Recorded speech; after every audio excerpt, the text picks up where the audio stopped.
जय जय रघुवीर समर्थ. शुका सारिखे पूर्ण वैराग्य जाचे, वसिष्ठा परिज्ञान योगेश्वराचे. कवी वाल्मिका सारिखा मान्य ऐसा, नमस्कार माझा सद्गुरु रामदासा. श्रीराम मला वाटते अंतरित्वा वसावे, तुझ्या दासबोधासी त्वा बोध व्हावे. अपत्या परिपाववी प्रेमग्रासा, महाराज या सद्गुरु रामदासा. जय जय रघुवीर समर्थ.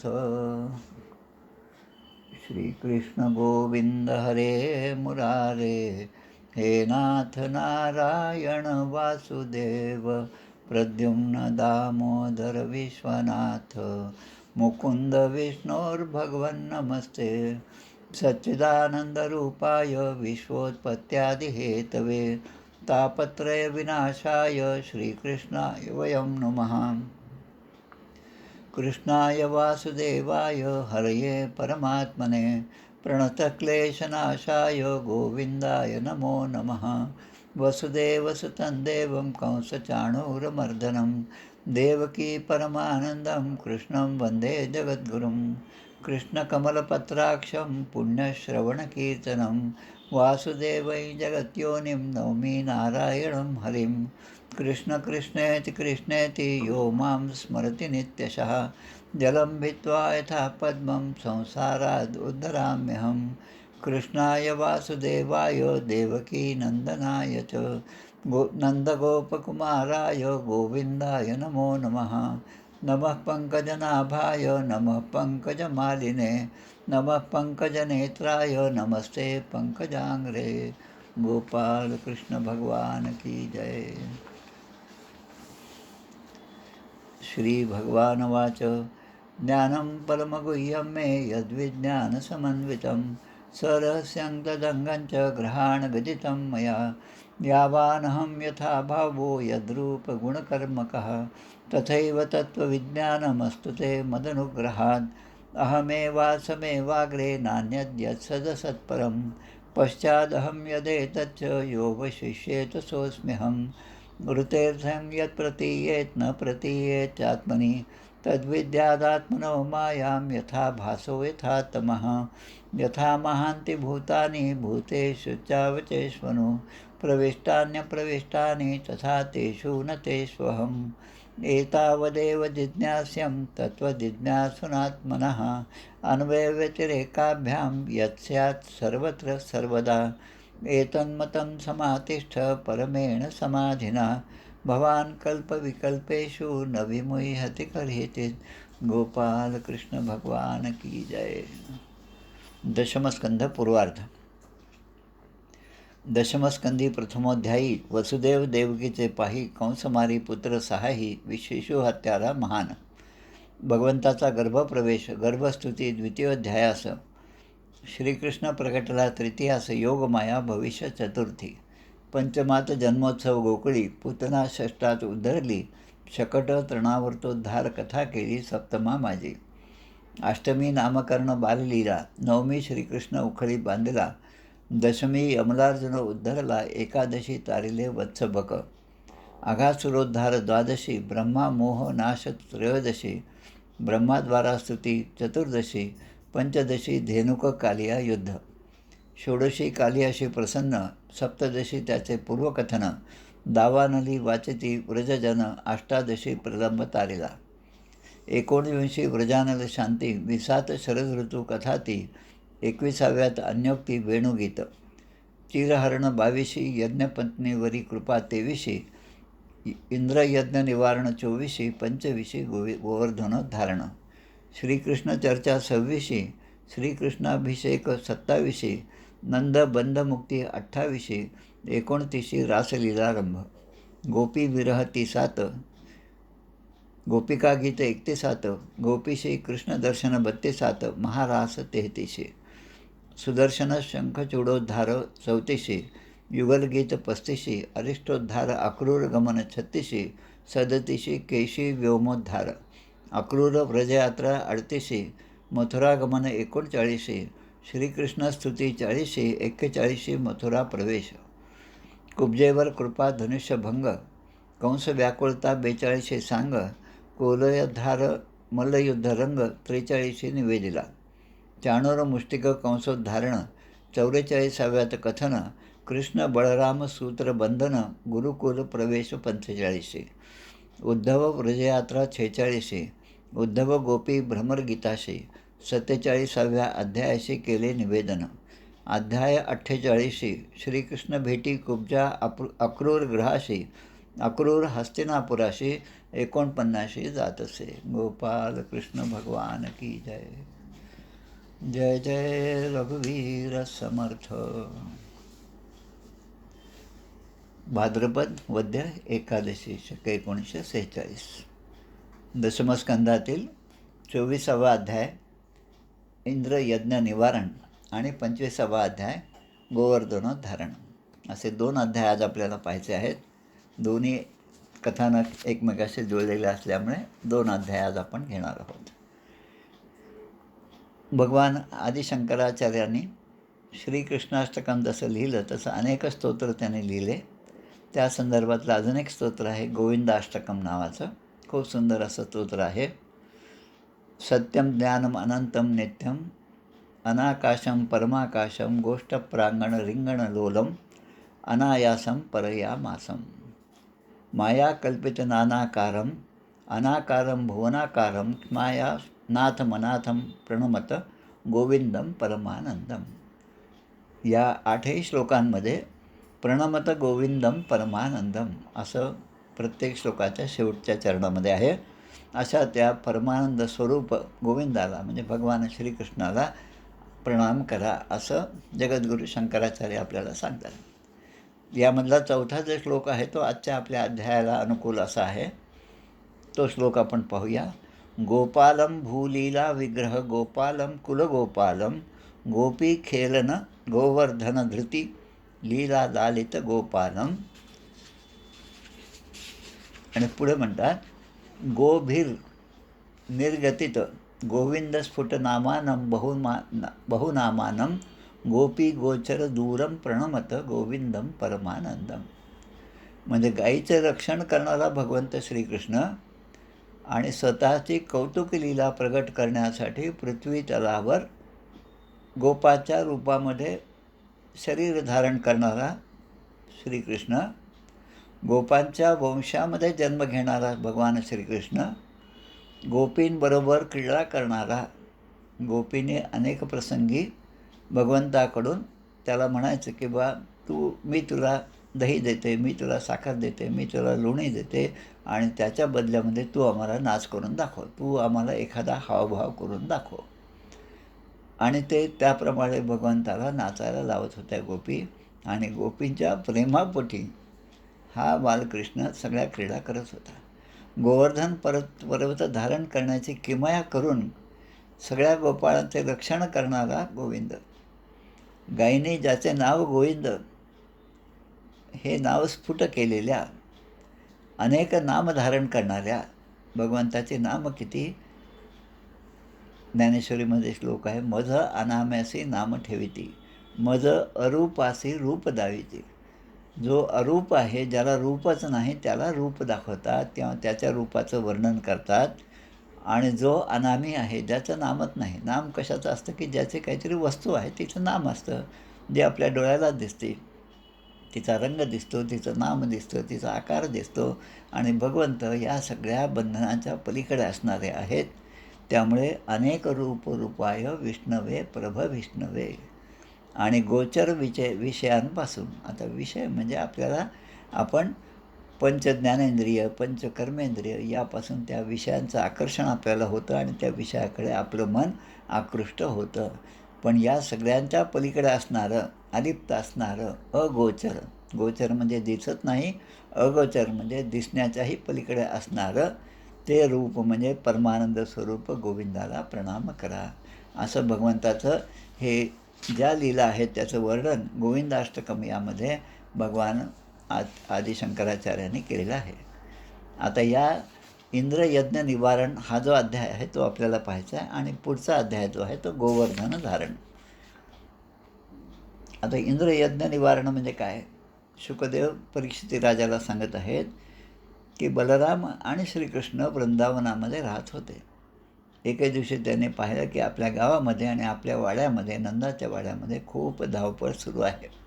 लहान मुलं जेव्हा घरामध्ये काहीतरी खूपच गडबड सुरू असते, प्रत्येकजण धावपळ करत असतो, काही ना काही तयारी करत असतो, तेव्हा ते विचारतात लगेच की तुम्ही काय करत आहात, एवढी काय धावपळ करत आहात, कशाचं आयोजन तुम्ही करत आहात, असे जसे प्रश्न असतात तसंच या ठिकाणी भगवंताच्या मनामध्ये ते सगळ्या गोष्टी आल्या.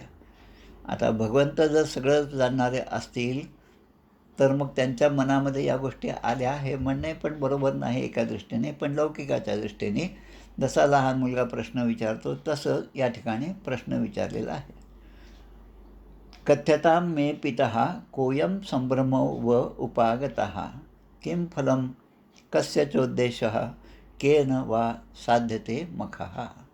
ही सगळी गडबड जी चालू आहे आपल्या गावामध्ये, सगळे रंगबिरंगी पताके लावलेले आहेत आणि सगळं आपलं गाव जे आहे ते सगळं सुशोभित केलेलं आहे, सडे संमार्जन झालेलं आहे. आणि एवढी सगळी तयारी कोणासाठी चालली आहे? मुख्यमंत्री, पंतप्रधान कोण येणार आहे आपल्याकडे, कोणाला उद्देशून हे सगळं आपण करणार आहोत, कोणत्या साधनाने हा यज्ञ केला जात आहे. म्हणजे ही यज्ञाची तयारी आहे. यज्ञवेदी आहेत, त्या ठिकाणी यज्ञवेदी स्थापन केलेल्या आहेत. आत्ताच ऑगस्ट महिन्यामध्ये म्हणजे श्रावण महिन्यामध्ये अंबडला मी जेव्हा गेलो होतो तेव्हा 200व्या पुण्यतिथीनिमित्त त्या ठिकाणी यज्ञ केला, मोठा यज्ञ झाला. त्या यज्ञाची मांडणी जी आहे तीसुद्धा पाहण्यासारखी होती. शास्त्रशुद्ध अशी मांडणी. ते ग्रह त्या ठिकाणी स्थापित केले होते आणि त्या ठिकाणी अग्नी प्रज्वलित झाला होता आणि तो यज्ञ पूर्णपणे संपन्न झाला. तसं भगवंतांनी या ठिकाणी विचारलं, किम फलम, या यज्ञाचं फळ काय, कोणत्या प्राप्तीसाठी आपण हा यज्ञ करत आहोत. कस्य चोद्देशे, या यज्ञाचा उद्देश काय आहे, कस्य कोणत्या उद्देशाने हा यज्ञ होत आहे. केन वा साध्यते मखः, मख म्हणजे यज्ञ. आणि हा जो यज्ञ आहे त्यामधून आपल्याला काय साध्य करायचे आहे. तर हे सगळं मला ऐकून घेण्याची इच्छा आहे, असं भगवंतानी त्या छोट्या बाळकृष्णाने नंदबाबांच्याजवळ आपलं मन जे आहे ते मोकळं केलं. आणि मग ते एक एक प्रश्न आता विचारतात आणि मग ते म्हणतात की बा आपल्या जवळची जी व्यक्ती आहे त्याला आपण सगळं आपल्या मनातलं सगळं सांगतो. आता मी जर तुमचा एवढा बालमित्र आहे, बालसखा आहे, छोटा मुलगा आहे आणि तुम्ही माझ्यावर एवढं प्रेम करता, तर माझ्यापासून कुठलीच गोष्ट तुम्ही लपवू नये. तुम्ही मला का नाही सांगितलं हे काय आहे ते. तसं या ठिकाणी मग म्हणतात की संसारी मनुष्य जो आहे तो जेव्हा एखादं कार्य करतो तेव्हा ते कार्य करत असताना तो समजून ते काम करतो आणि काही वेळेस तो न समजतासुद्धा एखादं काम करतो, समजून आणि न समजता. आमचे तुकाराम महाराज समर्थही सांगतात, अर्थे विण पाठांतर कासया करावे, उगाच मरावे घोकून या. नुसतं गुरुजींनी दिलं, गुरूंनी सांगितलं म्हणून ते पाठांतर केलं आणि ते सगळं पाठ करत बसला, त्याचा अर्थ जर विचारला तर तो अर्थ सांगता येत नाही. आमच्या वीणाबाई जेव्हा लहान होत्या, 10-1 वर्षाच्या वीणाबाई, वैदव्य आलेलं, माहेरी आलेल्या समर्थांचं त्या ठिकाणी त्यांच्या वाड्यामध्ये आगमन झालं. वीणाबाई या भागवताचा अध्याय वाचत होत्या, एकनाथी भागवत 11व्या स्कंदावरची एकनाथांची टीका. समर्थाने प्रश्न विचारला, बाळा हा कोणता ग्रंथ आहे, तू जे वाचत आहेस त्यातलं तुला समजतं आहे का. आता त्या 9-10 वर्षाच्या वीणाबाईंनी मग आपल्या मनातील प्रश्न विचारले. समर्थाने त्यांची समर्पक अशी उत्तरं दिलीत. वीणाबाईंनी विचारलेले प्रश्न आणि समर्थाने दिलेली उत्तरं, 25 प्रश्न 25 उत्तरं त्या ठिकाणी मिरजच्या मठामध्ये मोठे फ्लेक्सचे बोर्ड करून लावलेले आहेत. खूप सुंदर असे ते प्रश्न आहेत. श्री ग्रंथराज दासबोधातील 9व्या अध्यायातील 9व्या दशकातील पहिला समास जो आहे तो सुद्धा याच स्वरूपाचा आहे.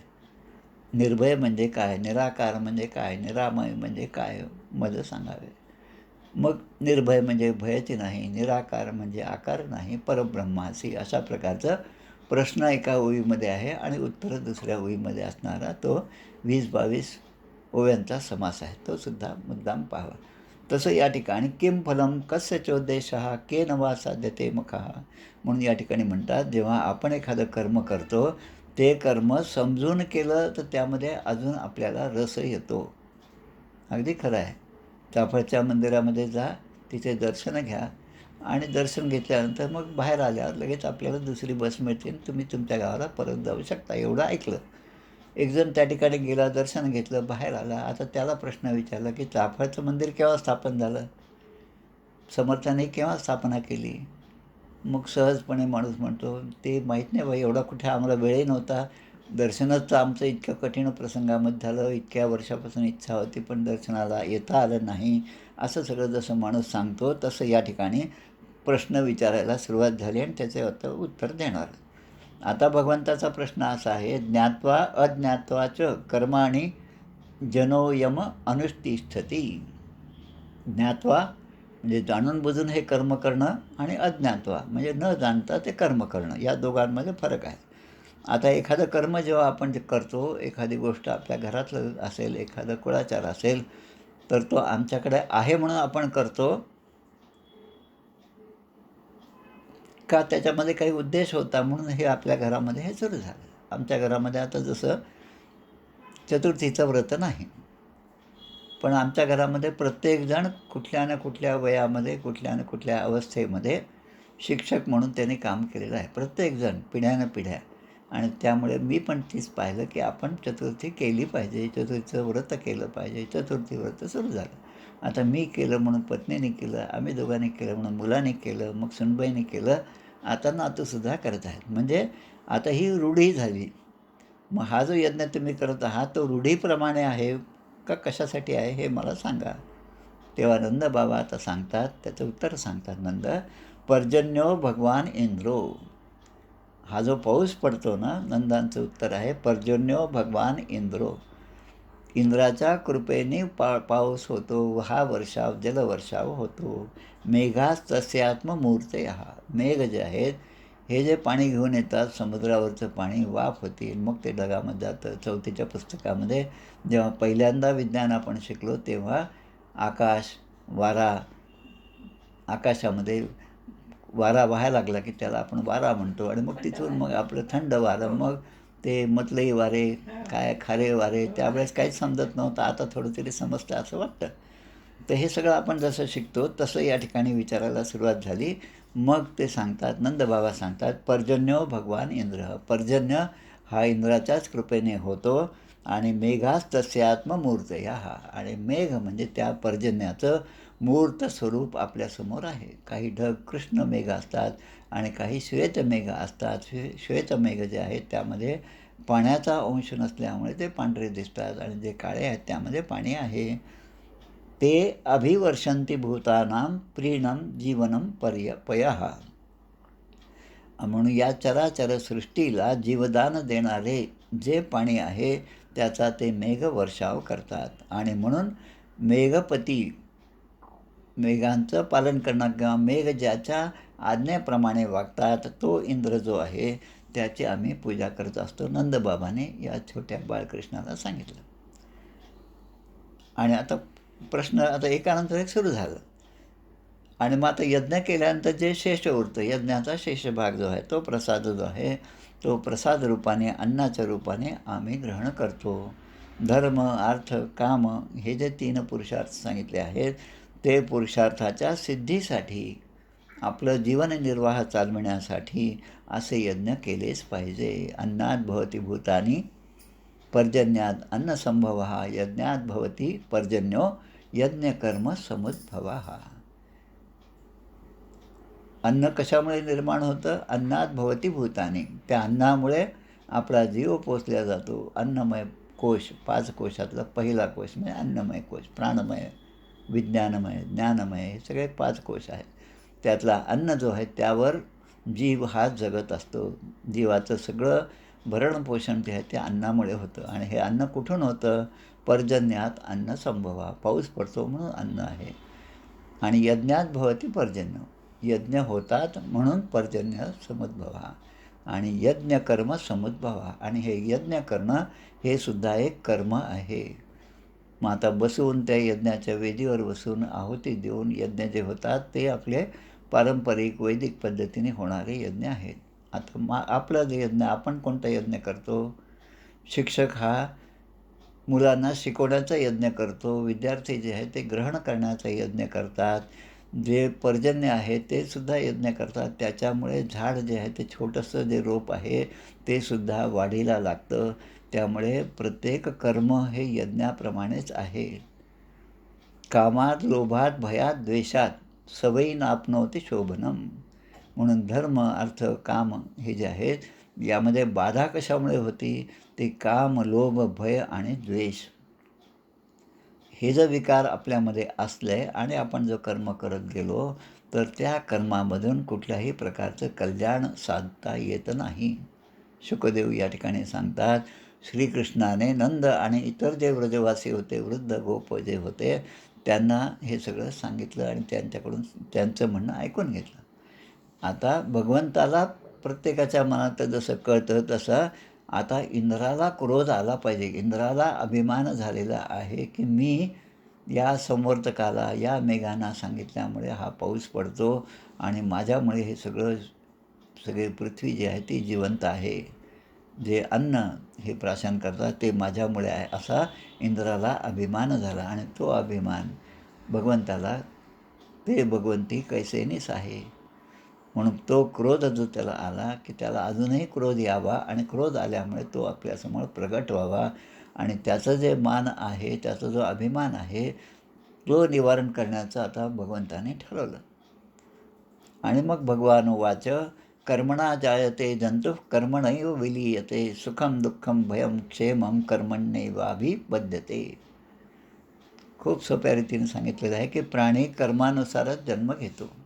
आपण जन्म घेतो, जन्म घेणे लागे वासनेच्या संगे. काहीतरी वासना असते, ती तृप्त होण्यासाठी पुन्हा पुन्हा त्याच ज्या ठिकाणी माझ्या मनातील, माझ्या पूर्वजन्मातील वासना पूर्ण होणार आहे त्या मातेच्या पोटी त्या कुळामध्ये माझा जन्म होतो. आणि मग जन्म घेतल्यानंतर त्या मागच्या वासनेची पूर्ती होण्यासाठी म्हणून माणूसचा जन्म जसा होतो तसा तो कर्माने मरतोसुद्धा. गोकर्ण आणि धुंदुकारी या दोघांचे जन्म पहा कसे झाले. एकाचा जन्म म्हणजे जी मुलं वाईट मार्गाला लागली ती आईवडिलांकडून काहीतरी वसूल करण्यासाठी जन्म घेतात. जी मुलं चांगली आहेत ती आईवडिलांचं काहीतरी उत्तराई होण्यासाठी जन्म घेतात. म्हणजे प्रत्येकजण कुठल्या ना कुठल्या कर्मानेच या ठिकाणी बांधलेला आहे आणि त्याला ते कर्म जे आहे ते मागील त्याच्या कर्तव्यावर, मागच्या कर्मानुसार त्याला ते प्राप्त होतं. म्हणून सुख आहे, दुःख आहे, भय आहे, कल्याण आहे, याची प्राप्ती जीवाला होत असते. अस्ति चेदीश्वर क्वचित फलरूप्यन्य कर्मणाम, कर्तारं भजते सोपी न ह्य कर्तुः प्रभुर्हि सहा. आता जर आपण जसं कर्म करतो, जैसे ज्याचे कर्म तैसे फळ देतो रे ईश्वर. आता हे जर खरं असेल तर मग हे फळ देणं, हा पर्जन्य देणारा हा इंद्रच काय, इंद्राची काय आवश्यकता आहे, असा प्रश्न या ठिकाणी निर्माण झाला. स्वभावस्थम इदं सर्वं सदेवासुर मानुषम. देव, असुर आणि मानुष या तिघांचे स्वभाव जे आहेत ते ठरलेले असतात आणि आपापल्या स्वभावानुसार स्वभाव दुरतिक्रम. मग जीव आपापल्या कर्मानुसार उत्तम कर्म करेल, कोणी कनिष्ठ कर्म करेल आणि हा कर्म करत राहतो. एखादं कर्म तो सोडून देतो, ते सुद्धा पूर्व सुकृतानुसारच आहे आणि कर्मानुसारच शत्रू, मित्र, उदासीन असे सगळे व्यवहार तो जगामध्ये करत असतो. तस्मात् संपूजेत कर्म स्वभावस्थ स्वकर्मकृत, अंजसा येन वर्तेत तदैवास्य हि दैवतम.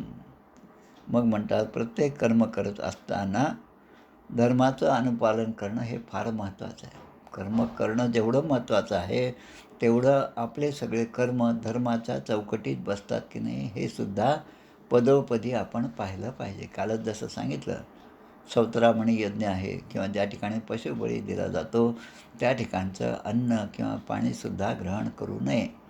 मग तिथेच आपण ते ग्रहण करत असो तर आपण धर्माच्या विरुद्ध वागलो आणि त्याचं फळ आपल्याला भोगावं लागतं. त्यामुळे याचं तारतम्य हा विवेक जीवाने नेहमी आपल्या लक्षात ठेवला पाहिजे. वर्तेत ब्राह्मणा विप्रो राजन्यो रक्षया भुवा वैश्यस्तु वार्तया जीवेत शूद्रस्तु द्विजसेवया. ब्राह्मण, क्षत्रिय, वैश्य आणि शूद्र यांचे व्यवहार जे आहेत ते एका श्लोकात सांगितले. ब्राह्मणाने वेदांचं अध्ययन करावं, अध्यापन करावं, त्या वेदाचा जो काय आहे तो अर्थ तो इतरांना सांगावा. वेदांताचा अर्थ आम्हासीच ठावा, इतरांनी तो व्हावा भार माथा. तुकाराम तुकावाणी ते इतरांना सांगतात की इतरांनी नुसतं भार व्हावा, पण तो खरा अर्थ जो तो आम्हाला समजला आहे असं छाती ठोकपणे जगद्गुरू तुकाराम महाराज म्हणून सांगू शकतात. विठोबाचे शरण जावे, निजनिष्ठे नाम घ्या. म्हणजे शेवटी प्रत्येक गोष्ट ही नामावरच घसरते. आमच्या ब्रह्मचैतन्य गोंदवलेकर महाराजांच्या प्रवचनाचं पुस्तक पूर्ण 305 प्रवचनं वाचा. सुरुवात ते एका ठिकाणाहून करतात, एका अनुभवातून करतात, एका घटनेतून करतात आणि शेवटी जेव्हा ते प्रवचन त्या दिवसाचं संपतं तेव्हा पुन्हा हरदासाची कथा मूळ पदावर आल्यासारखं पुन्हा ते नामाचंच महत्त्व सांगतात.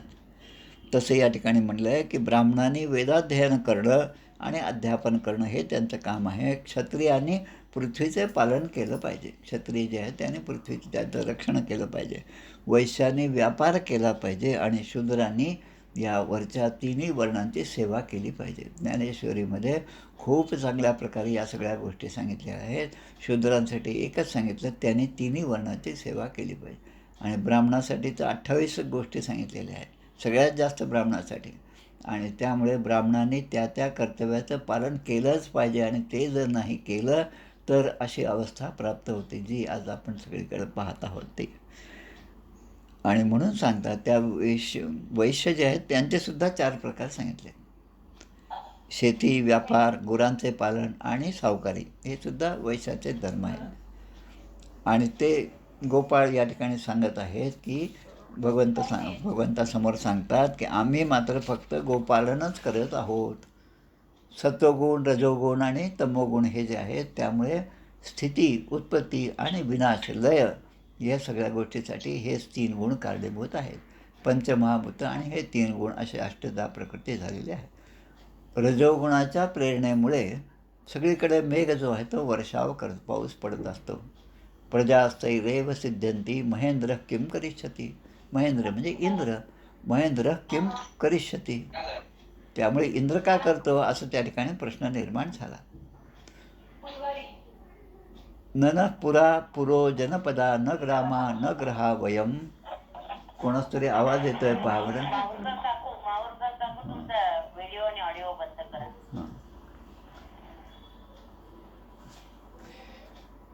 न पुरो जनपदा न ग्रामा न ग्रहा वयम. आता गोपांनी आपली अवस्था सांगितली. आमची सांपत्तिक अवस्था, जे काही कौटुंबिक अवस्था ती कशी आहे ते सांगतात की आमच्याजवळ नगरं नाहीत, आम्ही मोठ्या गावात राहत नाही, आमच्याजवळ गावं नाहीत की आमच्याजवळ घरंसुद्धा नाहीत, कसे तरी झोपड्यामध्ये आम्ही राहतो, उदरनिर्वाह करतो, या गाईगुरांना पाळतो आणि दिवसभर त्यांना चरायला नेऊन त्यांच्यापासून मिळणारे जे दूध आहे तेच आम्ही सेवन करतो. आम्ही वनवासी आहोत. जंगल आणि पर्वत हीच आमची घरं आहेत. तस्मात गवाम ब्राह्मणानाम अद्रेश्चारभ्यताम मखहा. आणि मग गाय ही जी आहे त्यामुळे ही गाय वाचवली पाहिजे, ब्राह्मण वाचवले पाहिजेत आणि त्यांची सेवा केली पाहिजे. आणि असं जर केलं तरच आपला धर्म वाचणार आहे. आणि मग एका वाक्यामध्ये सांगतात की सगळे भोजनाचे पदार्थ, वरण, शिरा, अनारसे, करंजा, खीर याचा उल्लेख श्रीमद भागवतामध्ये केलेला आहे. हे सर्व प्रकारचे अन्नपदार्थ त्यामधून बनतात. आणि दूधही जे आहे ते सुद्धा आपल्याला या गाईच्या संवर्धनातूनच प्राप्त होते. आणि मग वेदज्ञ ब्राह्मणाने चांगल्या रीतीने अग्नीमध्ये हवन केल्यामुळे जे जे पुण्य मिळतं त्या पुण्यामुळेच या सगळ्या गोष्टी घडत आहेत. अन्येभ्यश्च अश्वचांडाल पतितेभ्यो यथार्हतः. मग चांडाळ असेल, पतित असेल, कुत्र्यापर्यंत म्हणजे सगळ्यांपर्यंत त्यांना यथायोग्य अन्न देऊन गायींना चारा घालणं आणि पर्वताची पूजा करणं हेच आपलं कर्तव्य आहे. आणि अशा प्रकारच्या उत्सवाच्या आयोजनामुळे सगळा समाज हा एकत्र आला पाहिजे. सर्वांनी अंगाला उटणे लावून चांगली वस्त्र नेसवून त्या यज्ञामध्ये आलं पाहिजे, असं म्हणून गोवर्धन प्रदक्षिणेचं महात्म्य जे आहे ते भगवंतांनी या ठिकाणी सांगितलं आहे. आणि काय म्हणतात ते शेवटी, माझे तर असे मत आहे, म्हणजे सगळं सांगतात आपल्या वडीलधाऱ्या मंडळींना, वडिलांना, आईना सांगतात, रोहिणी मातेला सांगतात. आणि हे सगळं आहे गायी, ब्राह्मण, पर्वत यांना ह्याच गोष्टी प्रिय आहेत. आणि भगवान श्रीकृष्ण म्हणतात मलासुद्धा तेच प्रिय आहे. मह्यमच दयितो मखाहा. मह्यम अस्मत् सर्वनामामध्ये मह्यम म्हणजे मलासुद्धा चतुर्थी विभक्ती या ठिकाणी आलेली आहे. माझ्यासाठी, मेरे लिए, माझ्यासाठी. आपले काय विवेक बुवा आता हळूहळू ते संस्कृत पण शिकत आहेत, त्यामुळे ते अर्थ लागायचं खूप सोपं जातं. जसं माणसाला पाहिल्यानंतर सर्वसाधारण माणसाला त्याचे सगळे अवयव वरवरचे जसे दिसतात, पण डॉक्टरांनी जेव्हा सिनेमा पाहिला तेव्हा डॉक्टर म्हणतात किंवा ते सिनेमामध्ये जेव्हा त्याने मारलं तेव्हा त्याचं या अवयवाला इजा झाली असेल, म्हणजे आता त्यांची दृष्टी अजून थोडीशी पुढे गेली. हे जसं आहे तसं संतांची दृष्टी हे जे समोर दिसतं त्याच्याही पलीकडे गेलेली असल्यामुळे प्रत्येक गोष्टीमध्येच त्यांना भगवंत दिसत असतो.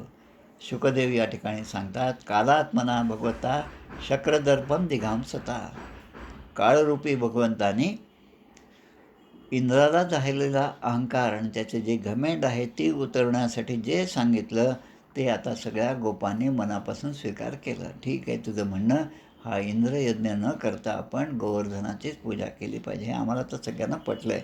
गोधनाने पुरस्कृत्य गिरिम चक्रू प्रदक्षिणम. ब्राह्मणांना योग्य ती दक्षिणा देऊया आपण आणि गिरिम चक्रुम प्रदक्षिणम, या गोवर्धन पर्वताची परिक्रमा करणं ही प्रथा त्या काळापासून सुरू झाली. म्हणून ब्राह्मणाचे आशीर्वाद घेऊन आणि चांगल्या तऱ्हेने साजशृंगार करून गोपी बैलाने जुंपलेल्या गाड्या घेऊन या श्रीकृष्णाच्या लीला कथा सांगत म्हणत गात या गिरिराजाची प्रदक्षिणा करू लागले. आजही हीच प्रथा कायम आहे. नाना सुकृताचे फळ तो हा नरदेह केवळ, त्याही मध्ये भाग्यसफळ सन्मार्ग लागे. तो सन्मार्ग लागण्यासाठी हा नरदेह आपल्याला प्राप्त झाला आहे. आणि आता या नरदेहाची मुक्ती 84 लाख योनीतून फिरत आपल्याला हा नरदेह प्राप्त झाला आहे. आणि या नरदेहाचे योगे बहुत पावले उत्तम पदे, आणि ते पद प्राप्त होण्यासाठी श्रीकृष्णांच्या लीलाचे गायन करीत गिरिराजाची प्रदक्षिणा करण्याची एक प्रथा आहे. 84 कोस असा विस्तार असणारा हा गिरिराज पर्वत आहे. आणि त्याची प्रदक्षिणा म्हणजे प्रत्येक कोसागणित आपण 1 लाख आपल्या जन्माचं त्यामध्ये केलेल्या पापांपासून आपल्याला मुक्तता प्राप्त होते. कृष्णस्तन्यतमं रूपम गोविश्रंभणं गतः शैलोस्मिती ब्रुवन् भूरी बलिम आदत बृहत वपुः. आता या सगळ्यांनी प्रदक्षिणा करायला सुरुवात केली. भगवान श्रीकृष्ण काय 5-6 वर्षाचे त्यांच्याबरोबर आहेत.